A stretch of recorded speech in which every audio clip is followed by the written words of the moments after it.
Hi there, I'm Andrea Koppel, and it's time for coffee, the podcast where you get to hear firsthand what the jobs and careers that interest you the most are really like. Hey there, Java junkies. Welcome to another K-Cup mini episode of Time for Coffee. By the way, K-Cups come in 3 sizes, single, double, and triple shots, or roughly 1 minute, 5 minutes, or 10 minutes in length. So if you don't have time to throw back an entire caffeinated career conversation, these K-Cup mini episodes of T4C can give you a quick caffeinated fix, whether you're on the go or you only have a few minutes to binge. So grab your mug and take a chug, because it's time for a caffeinated career double shot K-Cup with my guest, Justin Nguyen. One of the many super impressive things that you've accomplished already, Justin, is that you landed 4 awesome internships at companies like Lockheed Martin, and I believe you had a 10-month-long college work experience program. The acronym is CWEP, at the Hartford Insurance Company, where you participated in a 4-month early career leadership development program. That's a mouthful. And at Northwestern Mutual. How did you get those internships, especially the one at Lockheed Martin? Yeah, so what may be surprising to all your listeners is I think for each of those, I didn't go through the traditional application process. And I'll walk through quickly how I got each internship. My first one was Northwestern Mutual. And the way that I got that one was I saw from a friend who I played soccer with my freshman year in high school. He was posting on his Instagram that he was the number 1 intern and he was graduating into a full-time role. And I just wanted to reach out to him and say, hey, you want to grab some ice cream?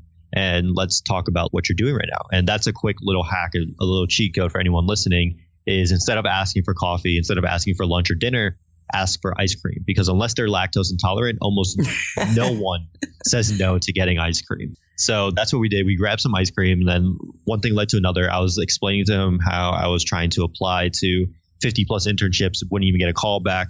And he basically said, do you want an internship at Northwestern Mutual? And I was like, of course I do. I've been trying to find this my whole life. And Northwestern was the number 1 finance internship at the time. So I didn't even have an application. I literally walked into the office because they set up the meeting. And in the meeting, they were like, this is just sort of a formality. Bilal recommended you. So he's the number 1 producer in the firm right now. So if he trusts you, we trust you. And we just want to have this interview so that we can learn a little bit more about you, essentially. And I passed my test, got to do the internship, all dandy there. The next internship was the Lockheed one. And at Lockheed, I was having a really tough time trying to find another internship to follow up from my Northwestern one. And I would go into my career coach, which is sort of in the career resources department at my school. And I would go to him every single day, every single week, essentially. And it got to the point where I had built up so much trust from him that he realized that he could put his name behind me. And he was like, you know what, Justin, I'm going to go directly to the director of the CWEP program at UCF, and I'm going to make him hire you, essentially. And he did just that. In about 2 or 3 weeks, I had 2 interviews with Lockheed Martin, and I got one of the roles. And then the rest is history. That's how I got that role. And the best thing about that is it was paid, and I was making $15 an hour or something like that as a college student, which was amazing. And I didn't yeah, it was great. And I didn't have to pay any taxes on it, because I was technically a student worker. So I guess just how the laws work, I didn't have to pay tax. I was only paying 2% taxes. So I was actually making $15 an hour, which was great. It was amazing as a college student. And then my last internship with the Hartford, I got that I was scrolling through my student email, and I saw an email from the Multicultural Center at my school. And I saw that they were having a career fair. I just went to it, didn't know much about it. And then I saw that the Hartford was there. And I believe that the only reason that I got that internship is because I connected the dots between my background of being from Connecticut and the Hartford being in Connecticut. And I told the recruiter saying, hey, I'm from Connecticut. I always try to find a way to get back with previous internships. I previously interned at Northwestern Mutual. Do you know if they have any internships available up there?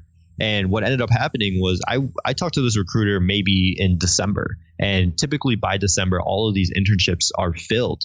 And I think that they pretty much created this internship just for me because I was one of the last individuals to be confirmed for this internship program in Connecticut. So what I would suggest to anyone is when you're looking to get an internship, it's going to be almost impossible to just apply and get lucky that someone sees your resume. Any of the large companies, they're getting thousands, if not tens of thousands of resumes from students from across the world. The only way to get in is to find that champion on the inside, whether it's your career resource center, whether it's a recruiter that you meet at a career fair, whatever that may be, you need to find someone on the inside to push your resume forward. And that's how I got literally every single one of my internships. So that's sort of how you can work around. And I promise you, it's so much better instead of spending 20 hours applying to 100 internships and just getting rejected after rejection. It'll be much better to build a relationship using those 20 hours with that company that you really want to work for. Thanks for tuning in to this K-Cup mini episode of Time for Coffee. If you want to listen to our entire caffeinated career conversation, please check out the show notes for this episode. Thanks so much for listening to Time for Coffee, where the professionals in the jobs that most interest you always have time to grab coffee 24/7, no matter where you live. I have one quick favor to ask you. Remember to rate, review, and subscribe to Time for Coffee. Thanks so much.